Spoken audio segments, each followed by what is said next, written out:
Hi student,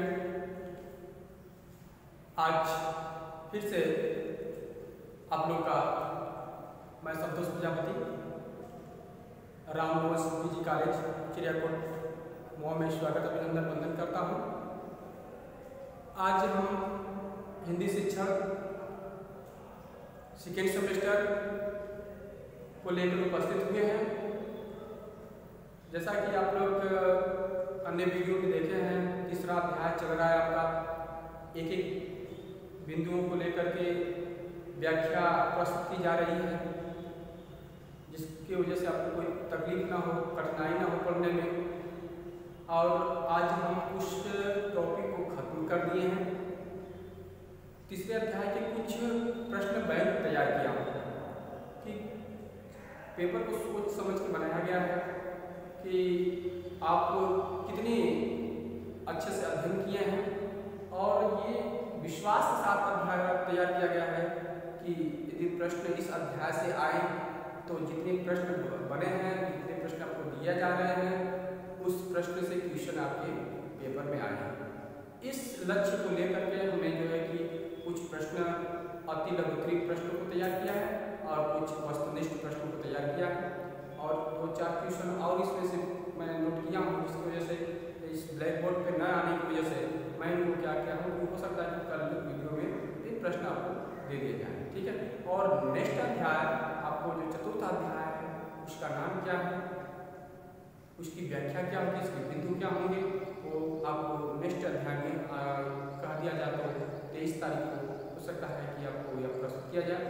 और इससे पहले कि आपसे एक निवेदन है कि जो प्रश्न आपको दिया जा रहा है, मान के चलिए कि हमारा एक टेस्ट है, और ये मान के चलिएगा आज हम सेकेंड सेमेस्टर के पेपर में बैठे हुए हैं, और मान के चलिएगा कि सेकेंड सेमेस्टर में बैठे हुए हैं और आज हम खुद स्वयं जो सब पढ़ाए हैं, जो अध्ययन किए, आज हम उसका क्या है सेकेंड सेमेस्टर का पेपर देने बैठे हैं और देखते हैं, अपने आप को आजमाते हैं कि सच में हिंदी भाषा राजभाषा हमारी है तो हम कितना इसमें से कर सकते हैं, और कितना पढ़ाने का और पढ़ने का कितना प्रभाव पड़ा है, ठीक है। तो आपसे यह हमारा निवेदन है कि इस प्रश्न को अच्छे से देखिएगा और हमें आप हल करके अपने कॉपियों पर जरूर से जरूर आप ग्रुप में इसको शेयर कीजिएगा। नकल मारने से तो कोई फायदा है नहीं, और अपने बुद्धि विवेक जितने पढ़े हैं उसका उपयोग कीजिएगा, ठीक है। और जहाँ त्रुटि होती है, नोट्स आपके पास है, वीडियो आपके पास है, उसके पीछे जाएंगे, सारे वीडियो देख लेंगे, फिर आपका जो पढ़ाया हुआ चीज़ है, जो प्रश्न है, आपका दिमाग ताज़ा हो जाएगा। चलो देखते हैं आज का प्रश्न बैंक। देखिए, अति लघुत्तरीय प्रश्न, जिसमें से मैं इस अध्याय से तृतीय अध्याय से मैंने 6 क्वेश्चन को नोट किया है। तो जिसमें पहला क्वेश्चन है वाचन और पठन में क्या अंतर। मैंने आपको बताया था कि वाचन क्या है, पठन क्या है, सारी चीजें पढ़ा दिया गया है। ऐसा एक भी क्वेश्चन नहीं है कि जिसके बारे में मैंने आपको पढ़ाया नहीं है, बताया नहीं है, ठीक है।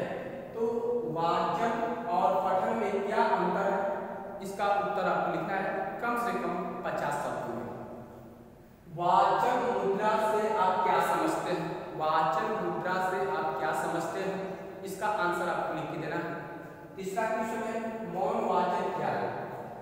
मौन वाचन क्या है, इसकी आप मौन वाचन की परिभाषा देकर के उसकी थोड़ी विशेषता लिख दीजिए, हो जाएगा मौन वाचन क्या है। नेक्स्ट है चौथा, वाचन में बड़ा घा कब प्रयोग होता है। अभी बड़ा घा हम कल ही पढ़े हैं, तो आगे वाचन में बड़ा घा कब प्रयोग होता है, ठीक है, या कब कब प्रयोग होता है, या कब प्रयोग होता है, आप दे सकते हैं, 2-4 उदाहरण दे सकते हैं। स्वर और व्यंजन में क्या अंतर है, बहुत आसान क्वेश्चन है, भली भांति जानते होंगे, प्रश्नों को देखकर हंसी भी आती होगी, मगर देखना है मुझे कि आप जो है स्वर व्यंजन की डिफिनेशन परिभाषा को किस तरह से प्रदर्शित कर रहे हैं। पेपर में मान लीजिए ये प्रश्न आ ही गया, तो किस तरह से आप इसको जो है हल कर रहे हैं, हल करने की प्रक्रिया हम देखेंगे कि किस तरह से आप देख रहे हैं। इस देखने के दृष्टि से इतना आसान क्वेश्चन दिया गया है कि इस आसान क्वेश्चन में आपकी प्रक्रिया क्या रहती है, ठीक। आगे आदर्श वाचन किसे कहते हैं, आदर्श वाचन किसे कहते हैं, इसका परिभाषा आपको देना है।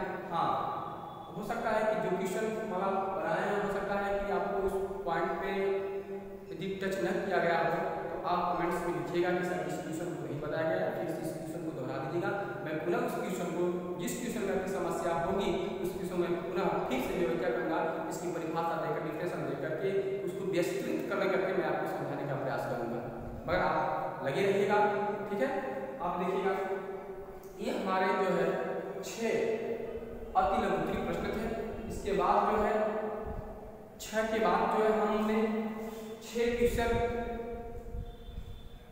जो है वस्तुनिष्ठ प्रश्न को तैयार किया है, जिसमें से कुछ अपने तार्किक ढंग से जो परिभाषा है उसको ध्यान देना है। पहला क्वेश्चन बहुत रोचक और बहुत इम्पोर्टेंट है और हो सकता है कि शायद इसके बारे में चर्चा मैंने नहीं किया है, फिर भी आपके उत्तर की अपेक्षा हम करेंगे।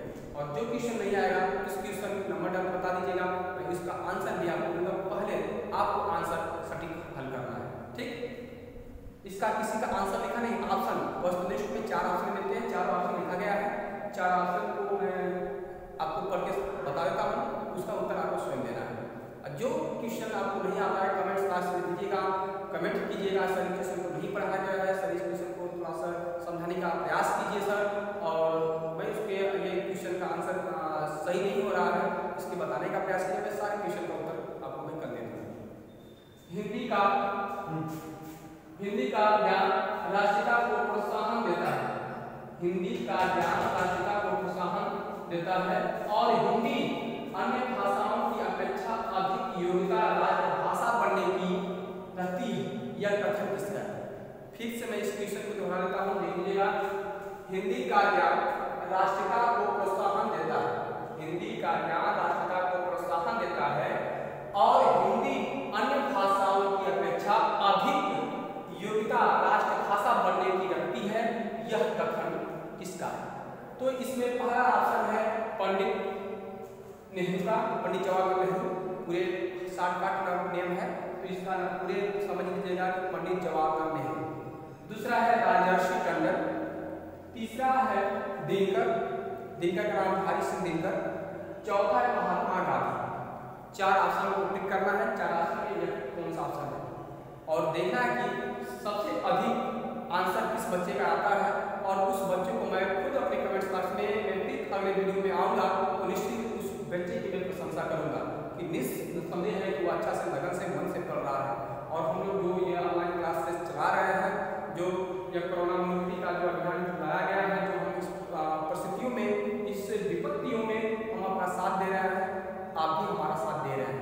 ठीक है, उस बच्चे का नाम देखना है, उस बच्ची का नाम देखना है, कौन सा बच्चा बच्ची जो है अधिक मेहनत करके अधिक क्वेश्चनों का आंसर देने का प्रयास करता है। और दूसरा क्वेश्चन देखते हैं, सर्वप्रथम बालक को किसकी शिक्षा दी जाती है? सर्वप्रथम बालक को किसकी शिक्षा दी जाती है? जब बच्चा सर्वप्रथम आप प्राइमरी स्तर के लेवल को सोचेंगे, प्राइमरी स्तर के बच्चे के बारे में आपको अवगत करना है, पहले बता दिया हूँ 3 स्तर होते हैं।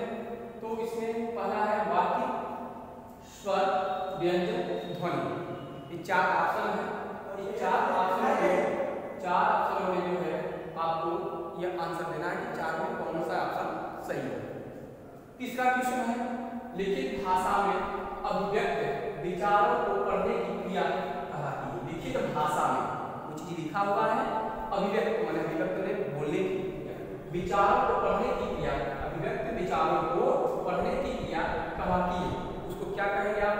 लेखन कहेंगे, श्रवण कहेंगे, वाचन कहेंगे, भाषण कहेंगे। ठीक है, मैं इस चीज के बारे में भी चर्चा कर चुका हूँ, आप भी जानते हैं। पर देखना है प्रेजेंट ऑफ माइंड आपका कितना काम करता है। मगर एक समझ लीजिएगा कि भारत नकलची देश तो है, पर आपसे नकल की उम्मीद नहीं करेंगे। आप अपना स्वविवेक उत्तर दीजिएगा। आप तो देख ही सकते हैं। ठीक है, अब इसके बाद जो है अब हमारा नेक्स्ट क्वेश्चन 4th पे चलते हैं। जिस वाचन को अध्यापक द्वारा किया जाता है, जिस वाचन को अध्यापक द्वारा किया जाता है वह कहलाता क्या है? सस्वर वाचन, आदर्श वाचन, अनुकरण वाचन, मौन वाचन।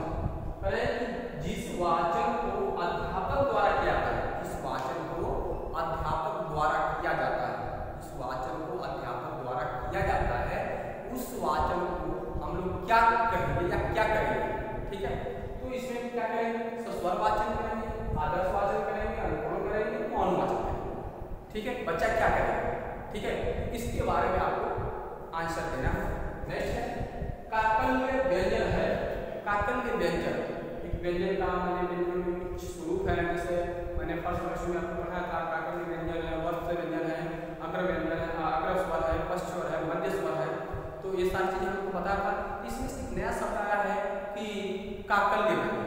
हमें तो लगता है कि जो बच्चे सब देखे होंगे इसका उत्तर देने का प्रयास करेंगे, जो नहीं जानते होंगे तो क्वेश्चन भी असफलता, देखिए असफलता ही सफलता की कुंजी है। हम यहाँ पे असफल होते हैं, नहीं जानते, नहीं पढ़े हैं, इसका उत्तर हम देंगे तो नेक्स्ट जगह पे तो सफल तो हो सकते हैं, तो इससे घबराइए मत, ठीक है। और देखिएगा प्रश्न आ गया है तो अपने माइंड का प्रयोग कीजिएगा कि काकल्य व्यंजन है, कौन सा है, ह है कि छ है, र है या श। तो इन व्यंजनों में से एक व्यंजन जो है काकल्य वर्ण है, उसमें किस व्यंजन को काकल्य वर्ण कहा जाता है आप बताइएगा, ठीक।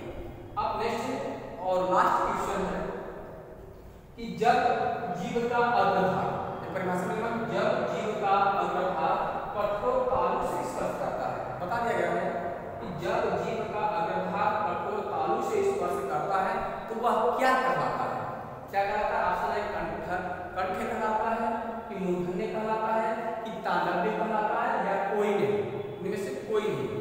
तो आपको इन सारे प्रश्नों का उत्तर देना है और हो सकता है कि तृतीय अध्याय का जो तीन क्वेश्चन मैं बता रहा हूँ कि मुझे देना है, उस क्वेश्चन को मैं कल भी वस्तुनिष्ठ प्रश्नों को रख दूँ ताकि जो थोड़ी थोड़ी मेरे अंदर संदेह है कि यहाँ से प्रश्न उठ सकते हैं तो उसको भी दे दूँगा ताकि मेरे मन की जो भ्रांतियाँ हैं, जो संदेह है वो खत्म हो जाए, ठीक है।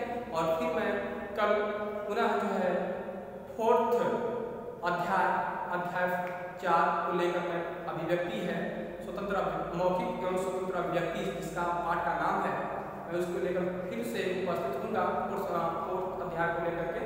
तो आप लोग जो है इस तरह से बने रहिएगा और